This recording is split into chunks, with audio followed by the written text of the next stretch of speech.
Kto má záujem sa čokoľvek spýtať, prihláste sa. Mikrofón v rukách našej asistentky k vám poputuje. Poprosil by som vás, aby ste vyslovili konkrétnu otázku alebo námet maximálne v rozmedzi 2 minút, aby vyšlo na čo najviac záujemcov. Nech sa páči, kto má záujem.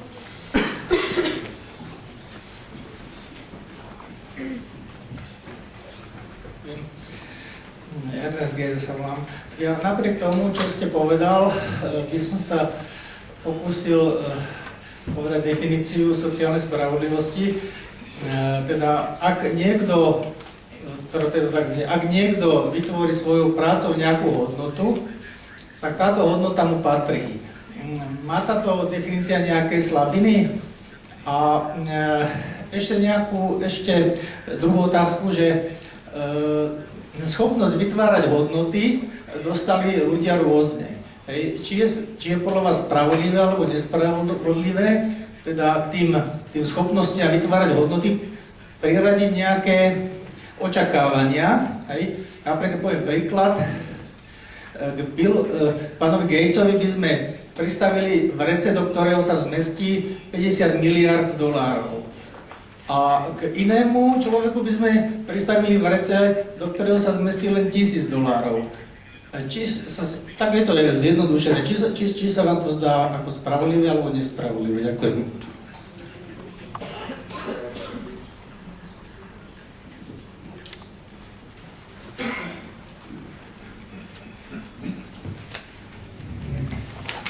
I'm not sure whether I understood the first one, the weak point about the work input. But let me try to go to the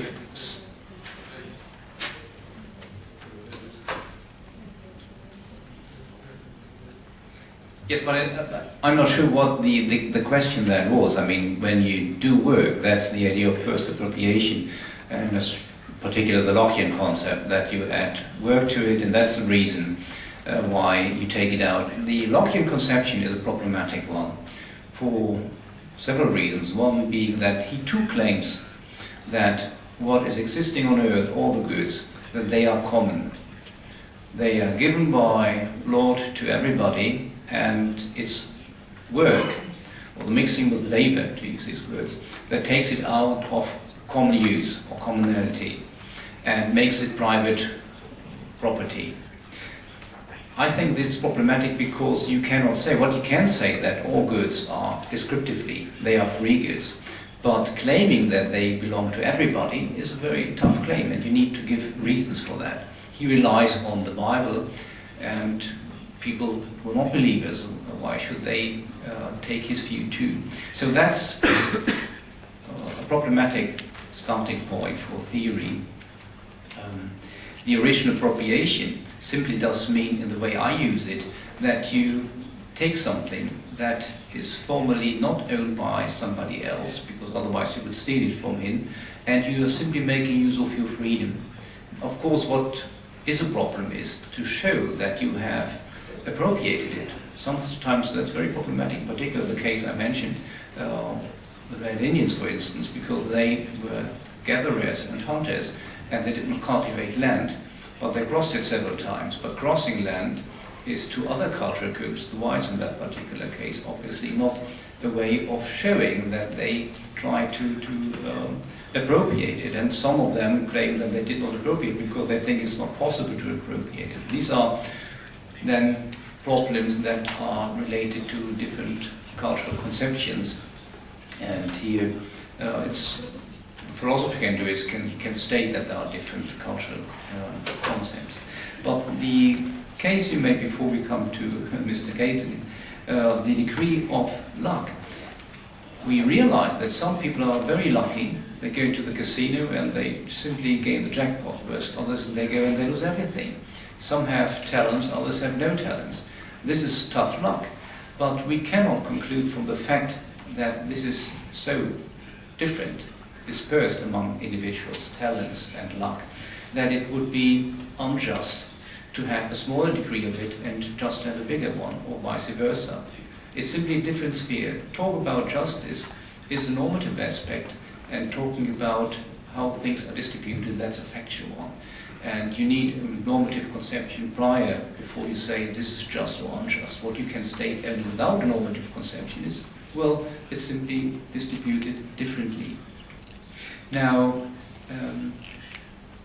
giving Mr. Gates 15 billion and the other one a smaller sum, the point I wanted to make by reverting the argument that could be used for every distributionist in the fourth category, Feinberg Griffin, is simply that if we would say it is right that the pool goods are owned by everybody, then we would have to conclude that some of these goods are refreshed and reproduced, and they are reproduced more by those who act very heavily in the market.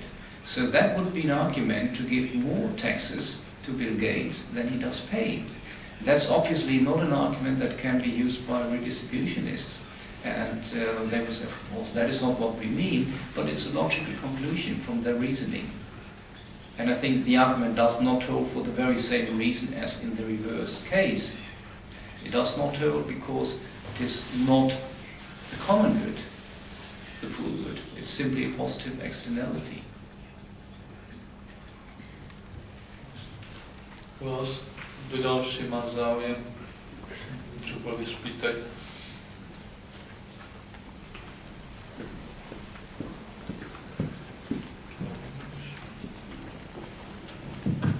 Good evening. I will ask in English, if I may. I want to ask about an argument that was made when I was studying the issue of economic growth in Southeast Asia, and one of my professors was making a claim that there is a need for redistribution or for social justice due to the former colonization systems that have preferred some owners over another, that made arbitrary choices, therefore made a system that treated people unequally from the beginning, and it had to basically undo the damages done by the previous system. Which leads to the second point. If there is a failure or a fault in the system of justice, which presumes that people are rich because of corrupt links, whether social justice could indeed do some, to repair the flaws in the system of formal justice itself. It's not the argument that I would necessarily support, but I would want to know what is your response to those claims. Thank you. Thank you for that question, because this is a claim you hear very often and has to be taken seriously. But in the end, it does call for commutative justice, to use Aristotle here again, because both cases are either justly or unjustly used. Case of redistribution and corruption. Both cases, if it is corruption, then of course you have to apply commutative justice in order to put the original status quo, which was a just one, into order again. And in case people were deprived of their property in those days, then of course you have to do restitution. But that's a very difficult way to do, in particular since you have several generations in between, and you do not know whether that was taken away from them against their intention. In many cases people say, well, that's quite obvious, haven't you read in your history books what happened over there? The other point, but here the important point would be, given that would be a clear case, then what is necessary is to show why generations that have done things wrong should be put differently. Generations that come after them should be the ones that pay their debts. And that is very complicated. I mean, you claim that you are responsible for what your great-grandfathers have done, and you should pay them a sum. And how do you, in the end, if you would come to the conclusions that you have to do it, how that should be? It's very good. But then it's not a philosophical subject anymore. You see, philosophers always try to get out of the trouble when they see typically, but it's an empirical question, maybe.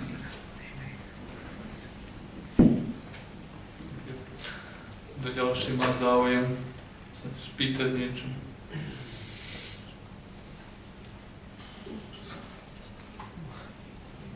Maybe I can. Please do. Well, core causes of current huge and growing social redistribution, central redistribution from your point of view in the context of social justice? What do you think the core causes? There are many causes, and I think here many books in the area of political economy have better explanations. One can first of all say that, again, borrowing an argument from José, what you have in democratic societies is an incentive system that does not expect you that redistribution is getting lower than it was before, for a very simple reason. As long as you have the opportunity to take from someone who is better off, you have an incentive to do so. If you can support that with the claim that what you are doing is not unjust, but is socially just, then the more you try to do so. You would have, of course, see some hesitations if you would have to face the fact that whatever you're doing taken away from somebody is unjust in each and every case. But if you can claim there is some justice, and here it's social justice, then you feel much better. I can speak for my country where there was an interesting study coming out a couple of years ago showing that most in the political debate the argument is used that whatever the decision is, it is socially unjust and should be different in order to please social justice. Now, it doesn't matter which point you're taking. You have that sometimes from the right or from the left, and have different concepts of what should be socially just. But using the term was so successful that you simply do not try to do anything without the term. So it's the best tool you can use in the political debate. Now, there are several other good explanations why it will not go back, simply because we can afford more. Recently a book by Vögeli, trying to remember the title, who looked at the American welfare state, which is sometimes underestimated. In particular, Americans often think that their welfare state is not in such a terrible shape than the continental European one, because they have lower rates, but the difference is just a marginal one. But the point is that he can show that since there is always a continual, although sometimes you go a little bit back depending on war periods in between, but you see gradual economic growth over time, and that once you have it established, then you always can see that it's going along with economic growth, and it never goes back. So even if you sometimes for some periods you have a slide going back, it's simply that it follows periods here, the Korean War for instance, or Vietnam, where you have certain cuts, but all other cuts are insignificant, and they are in the long run show to be going along with the economic growth, the welfare state going along with the economic growth of a country. So it's not to be expected to be reverted. Ďalší, nech sa páči, využite možnosť.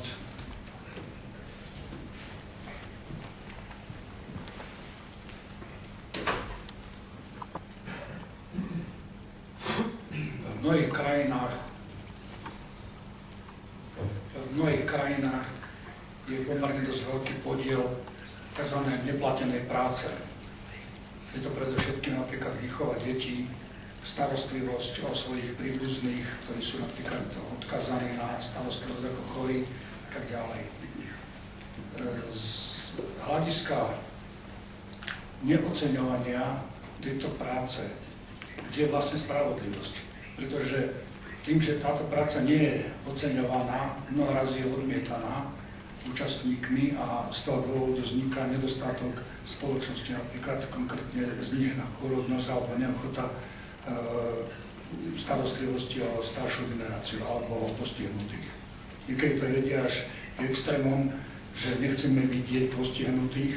Zažili sme to za socializmu, zažili sme to ešte aj predtým počas fašistického režimu v Nemecku napríklad. Ďakujem. Yes, thank you. It's a complicated area.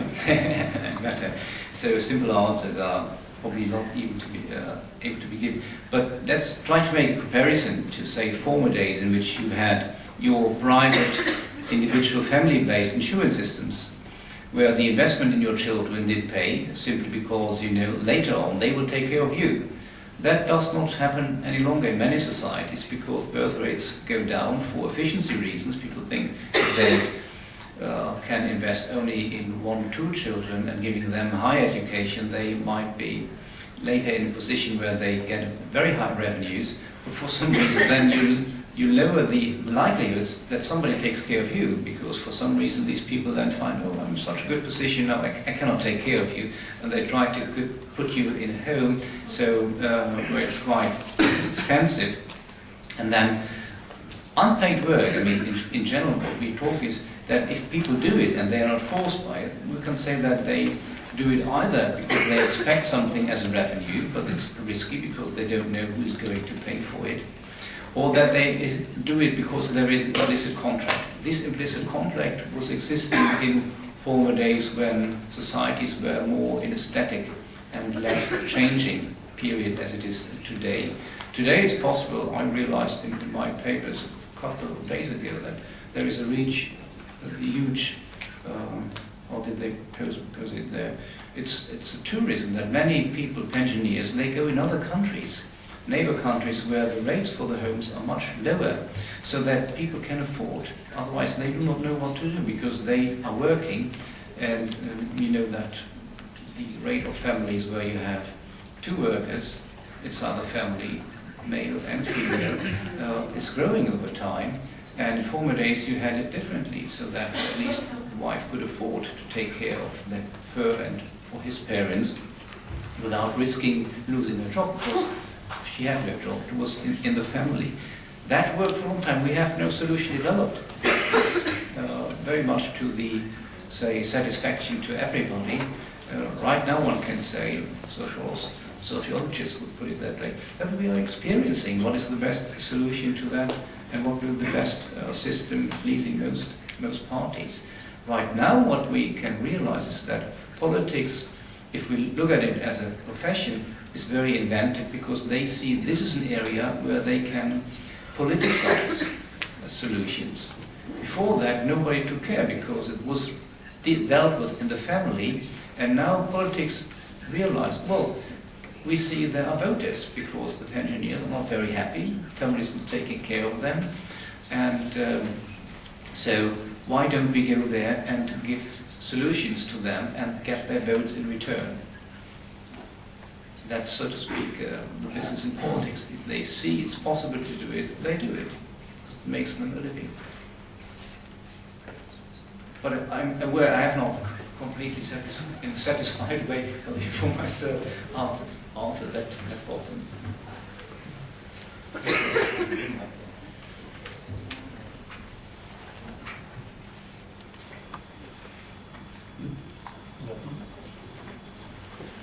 Dobrý večer. Ja som prekonal v sebe nezriadenú túžbu sa pýtať anglicky, pretože možno, že by som sa dopustil nejakých slabín z titulu toho, že aké vysoké pojmy boli dnes tu nám demonstrované.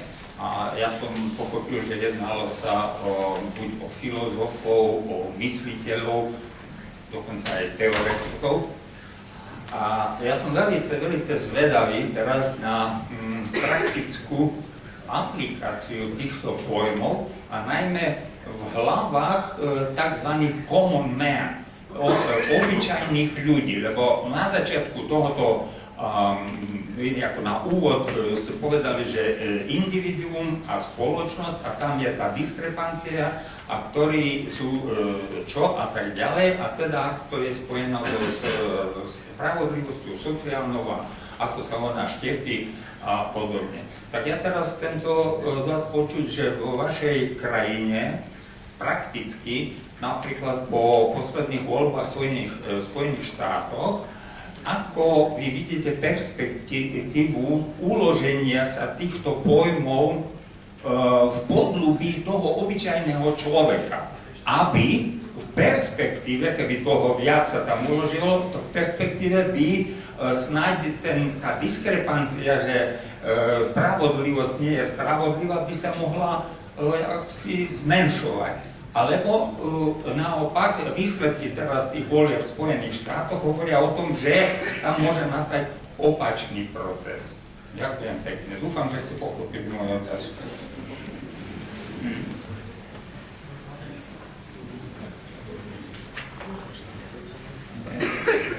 I hope so.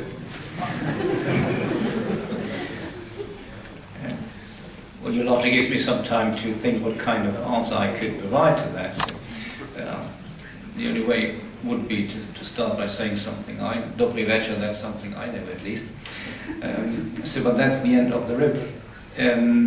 I think you have mentioned several problems. One is that philosophers are in a situation that holds for all philosophers, that they have to work on a very abstract level, and from time to time they have to come down to earth in order to make it practical.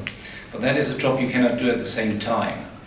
I think what is necessary in order for, say, liberals who want to make use of these ideas is to make simple metaphors.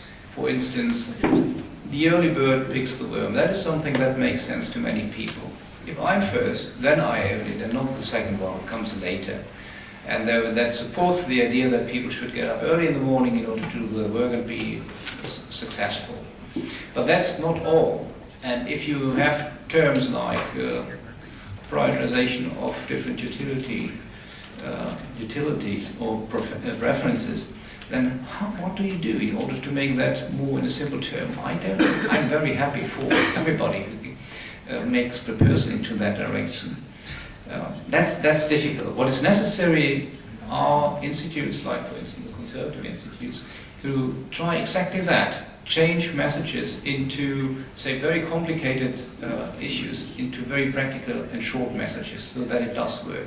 In a way you water down, of course, some of it. And that's the risk, because it might be misunderstood and all that. But I think that's the risk one has to take in order to do a change, which is very difficult. And here something is very, I would prefer the term unfair, because simply different. Here we have different, not different talents, but everybody is, so to speak, in the camp of those who are against social justice.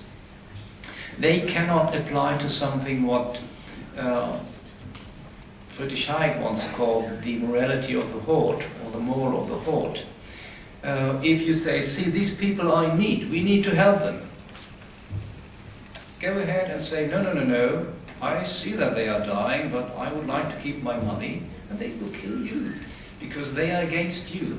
They are simply using these direct messages, and they address your feelings, or the feelings of everybody. And it's very difficult to make an argument against that on the same level.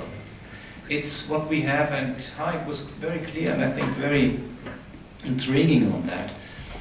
We have a system that came out through the process of cultural evolution that was dominated by those phases in which we lived, or our predecessors lived, as primates in hordes for hundreds of thousands of years. They lived in small tribes, communities that consisted of, say, 40 to 60 members, where everybody was needed, the weak too, because in order to hunt something that is eatable, you need to be either very fast, or you need to be many. And so with a sufficient number of, say, 20 followers who could go with you hunting while the others take care of the rest, the young and the old, then that was possible. And in order to survive, you had to feed also those who were not particularly good in throwing or killing the animals, but were very good in helping that they could not get away and be in the end the booty of the crew. So that even if they were sick for a couple of days or weeks, they were taken care of. And that is innate in us, that we take care of people, particularly those who are very close to us. And these feelings are there, and sometimes even work if these people are not very close to us. So that if you are saying, see, you cannot look at somebody who is not having such and such goods and without helping him. We know that today, in many cases, social justice or redistribution has received a degree which is very high, that people are claimed to be poor if they do not have color TVs and several other things. But leaving that aside, the metaphor, or say the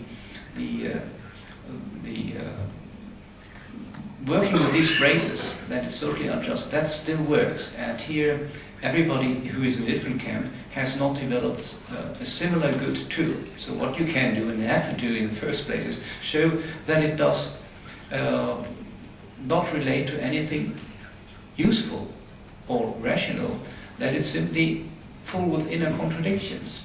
But that's not enough, because it has such huge aura, it does work. In comparison, we have terms like freedom, but what works, obviously, in, say, more socialist-oriented camps, that they pervert the term freedom, and they say freedom does not mean anything if you do not have particularly goods, if you cannot use your freedom. So that kind of using or reformulate terms is a very successful undertaking by the others, and less one in our case. And I think the souls, I realize, look at the US elections, that is very helping. And if you, even if you claim, and if you do that in a very, say, very, not very tactical way, like Mitt Romney has done, say that particular groups are pleased by Obama, and you name them, then you have an uproar in public debate, and you cannot even name facts to a certain extent. And if that is the case, and that is what we are well aware of when we talk of political correctness, we are, of course, in a less good situation than the Americans are.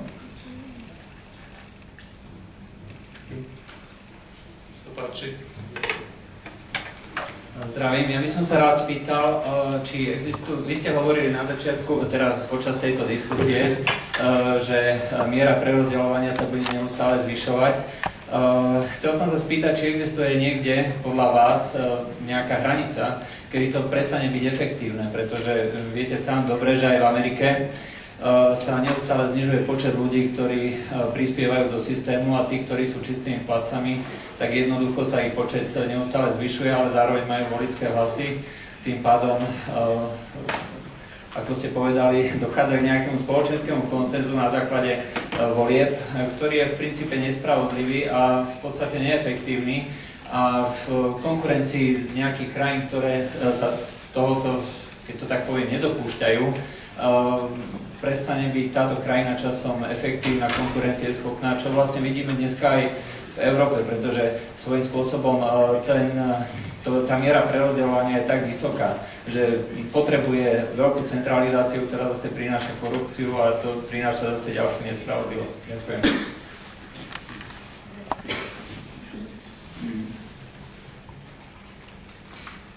There are a couple of numbers. For instance, in the book I already mentioned, it came back to me. Never Enough is the title of William Fugely, Never Enough. They have a couple of numbers for countries showing the degree of welfarism, redistribution, and you see that countries like Denmark or Sweden are much higher than, of course, than the US. The US is somewhat lower bottom. But they always have a huge degree. So you can use different ways of counting that. How much is taken away, for instance, from your own individual disposition, or if you see how much from the budget is used for social tasks, and usually you have something like more than 30 to 40%, and the others are relatively small one. But the point in general is that that all countries that can afford it, they do it. It's not that this is a very young development and that only a small minority of countries are redistributing their goods. Most countries do it, and so you have people that are, or countries that are more or same at the same level, and the competitive situation among them has not changed dramatically because of that. Sometimes you have, of course, the effect that some are going in a faster speed more into the economic downturn than others, because they have driven it too far. And then you see that in the second round they try to curb it back a little bit, and usually that does work. independently on who is, so to speak, running the country, you have changes. Look, for instance, countries who in the 80s, like New Zealand, started. Then you had governments from the Social Democrats and the Conservatives who both went in the same way. They saw that they had gone too far, and so they curbed the state back to a certain degree, and then the game starts again. At some level, they say, oh, that should not go too far. Now we have to start redistributing a certain degree, at least, in order to do what the call is on us. There is, I don't know whether one had, so to speak, the universal formula to what is possible in order to keep completely your competitiveness. At least I'm not aware of a number.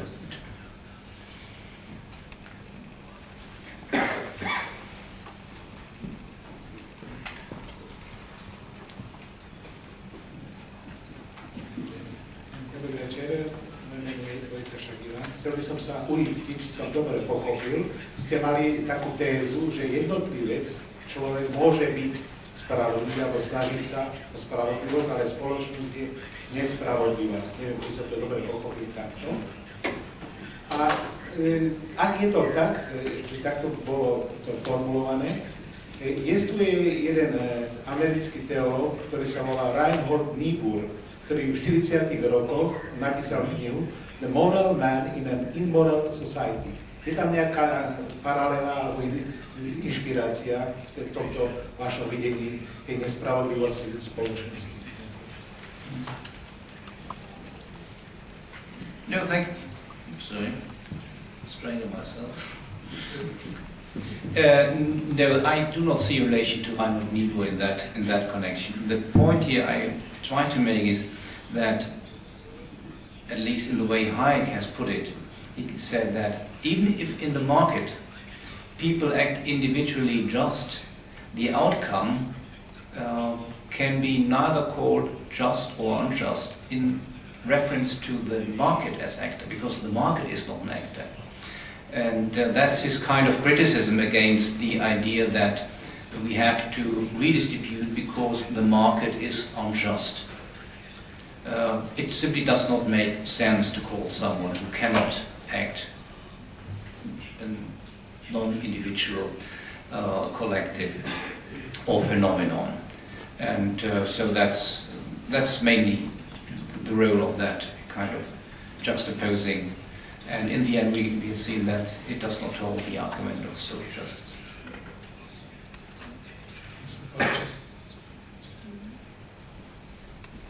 Perhaps I might add. There is, I mean, in the by and large huge tradition of ordoliberalism, there is particular among the Catholic philosophers, Bouillon, for instance, they are thinking that it's necessary to do for different calls a redistribution. And we have not completely, so to speak, talked about all the options or theories of social justice. One would be that because man has some moral obligations that we find in certain Christian traditions, he's called to help others, and for that reason the state is simply the one who is putting that into practice, so that people would do it because they are Christians anyway. Here the question is why that is something that the state should take care of and not the individuals, because we know that private philanthropy is a development over the last centuries that has worked very well. But even in England, where that is a much longer tradition, we know that the first laws that were universally applicable to everybody when it comes to welfarism go back to Elizabeth I.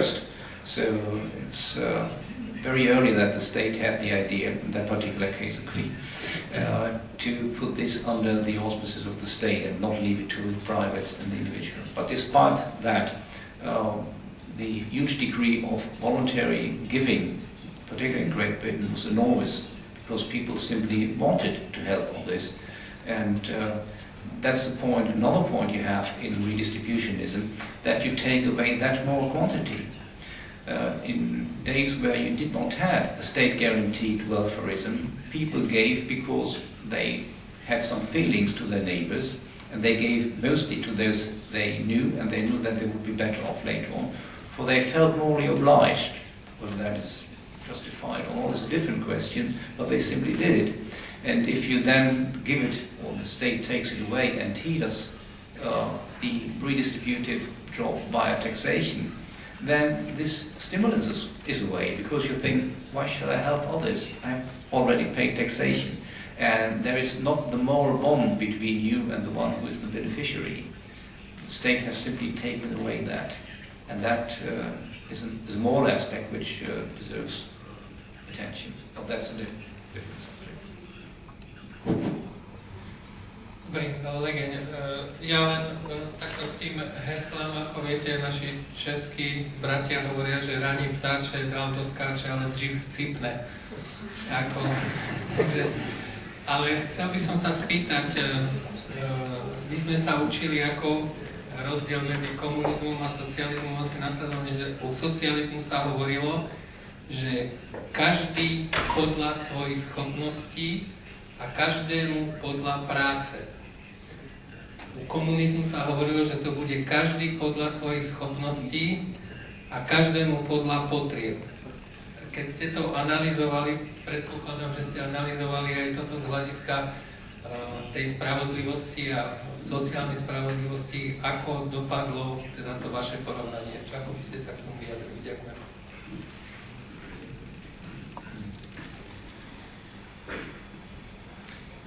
Yes, this is a different conception. You can say that this is preferable, but and you can give then your arguments in the case of it.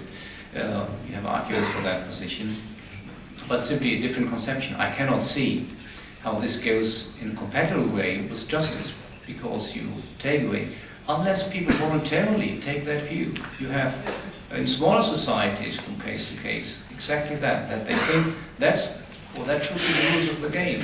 That everybody should work according to his abilities and should receive according to his needs. And in fact, it does work in small communities. Some at least practice it for some while until they see somebody's misusing that. But the bigger society is, the more misuse you have, for very simple reasons. Nobody realizes if you do not work as hard, and truancy and all these facts you have there, bring the society to an end where they are doing worse and worse in comparison to others, and they cannot afford as much. Whereas the needs, of course, do not go down, they stay the same, because people are hungry. It doesn't matter how much they work during the day.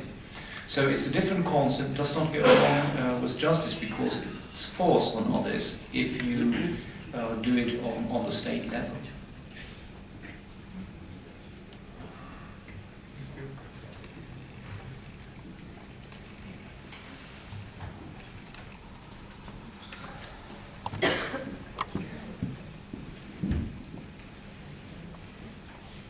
Bože, dobrý večer.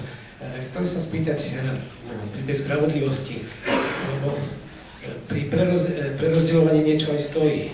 A aká je miera spravodlivosti, povedzme, odmenu za to prerozdeľovanie a koľko je miera toho, že v podstate z tých peňazí, ktoré sú odobrané, a čo sa dostane k tým, ktorí potrebujú, či sa to skúmalo, aké percento, alebo koľko je spravodlivá miera.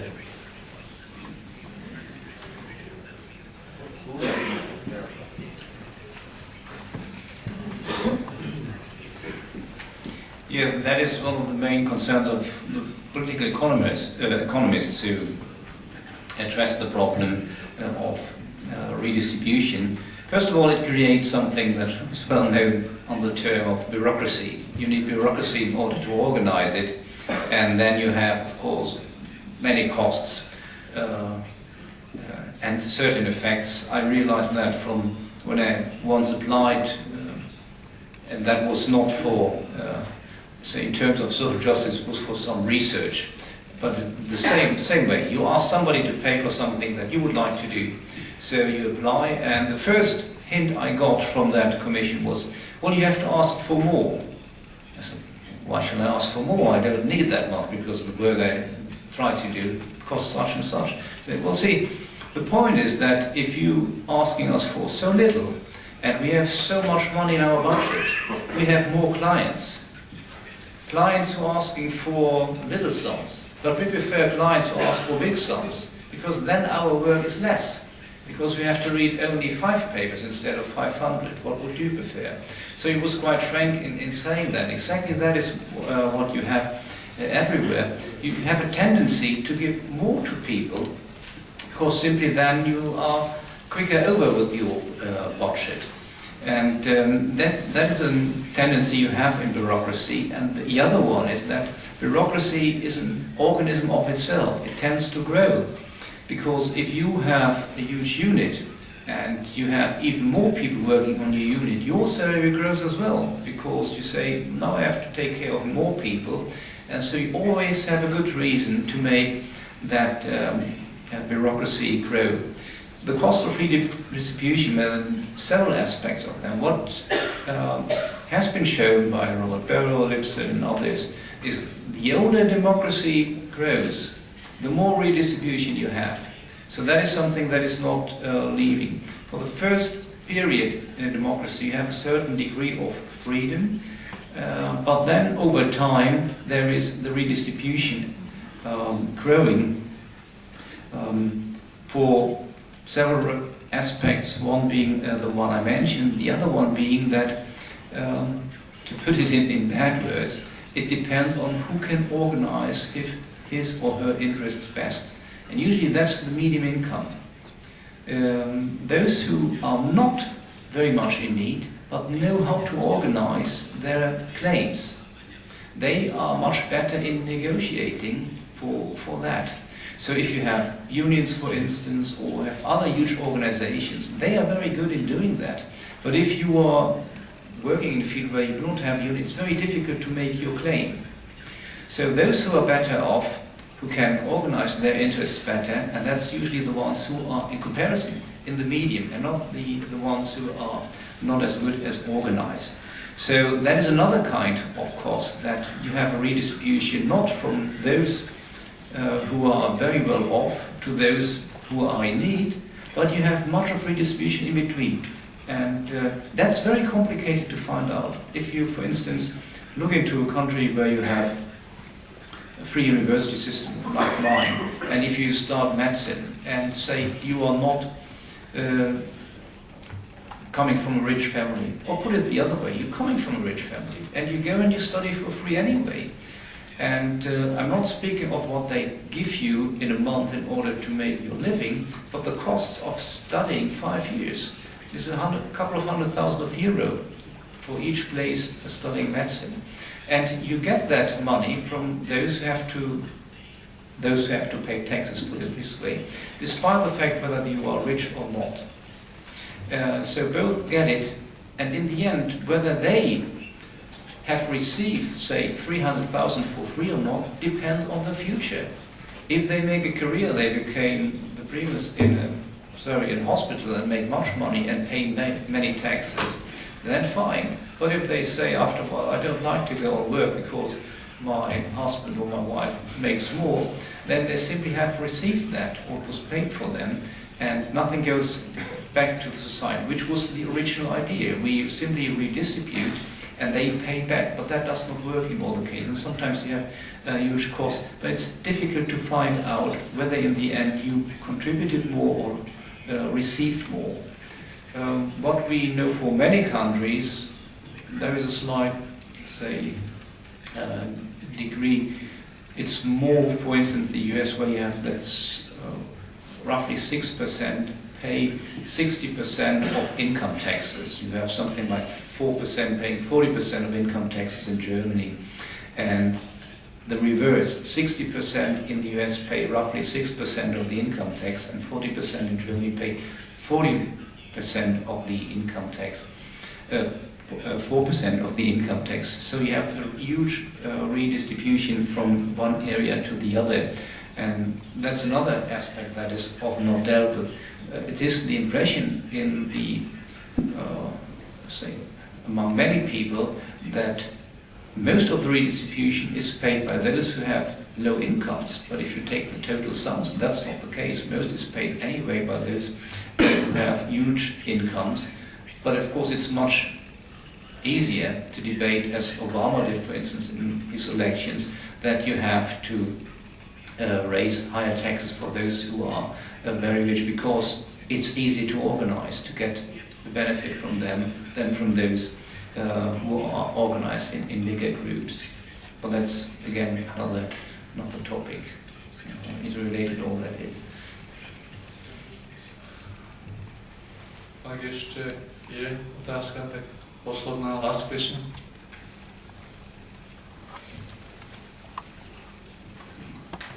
Ďakujem. Ja by som sa chcel opýtať na taký trochu, ja som málo praktický človek, tak sa viac opýtam na ten filozofický aspekt tej dnešnej debaty.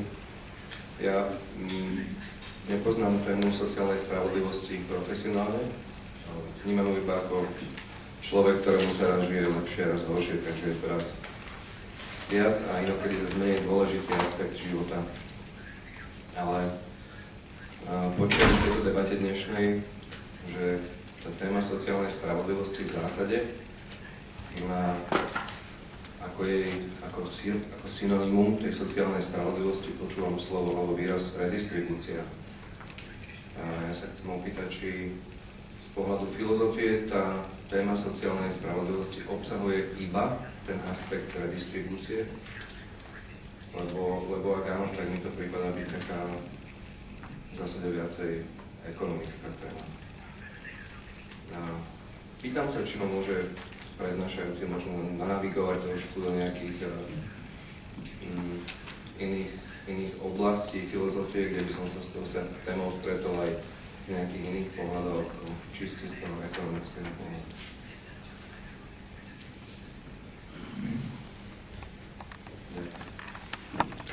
Yeah, the two are related in that redistribution is the way by which you,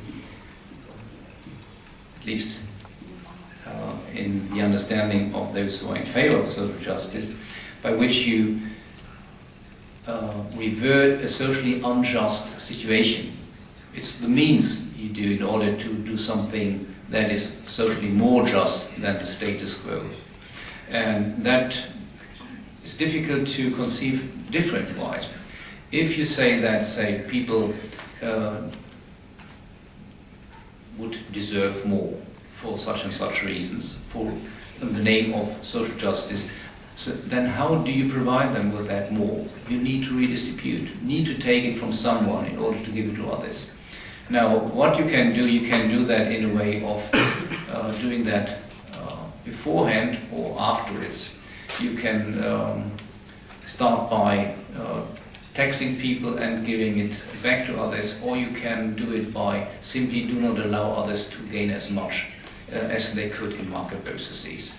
That's the question of, say, practical ability. It has nothing to do with that. That is the relation between redistribution and social justice. Whenever a social unjust situation is brought about, then it is the means of redistribution in order to bring it back into a social just state.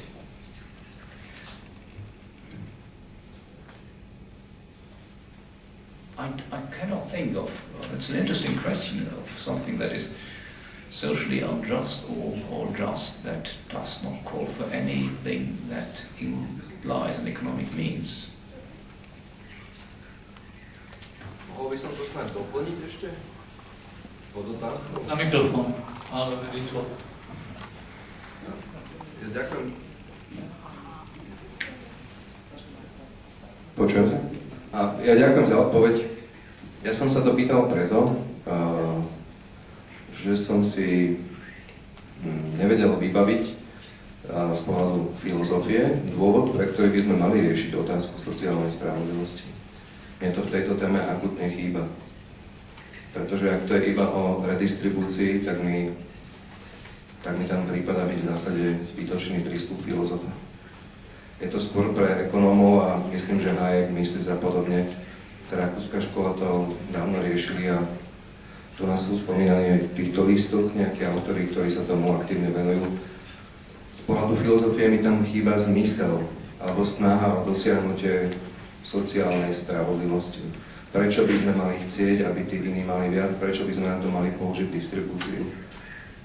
tak mi to chýbalo a ja som to v zásade nespomenul v tej prvej otázke. No, všetko. Ďakujem. Yeah, but here I cannot see, I mean, if you, the claim is made that there is something in the ordinary concept of justice that is incomplete. And this is made by philosophers, the claim, and they name it social injustice, and they give the reasons for it, and they name, of course, the means by which you can revert the status into a social just one. And that's simply a job, so to speak, or you can deal with it.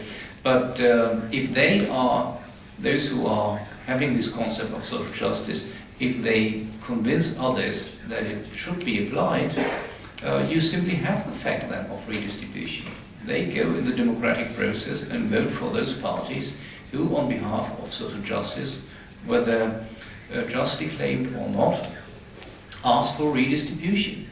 And they take away then your money included and that many others in order to give it others. Now I think there is, it's not only in order to have a job as a philosopher, there are many other fields in which you can do some work, but I think this is something where you can do something not only on the philosophical level, which is, that's sufficient for us. We play around and see if there is a claim, namely that concepts are complementary to each other, and you can try to figure out whether that's a just claim or not. And you might have different results. La pour la, so to speak. But that's, in that case, not enough, because it has practical implications. If you can show that this claim in favor of social justice is not made for good reasons, then redistribution should not take place. Simple as that.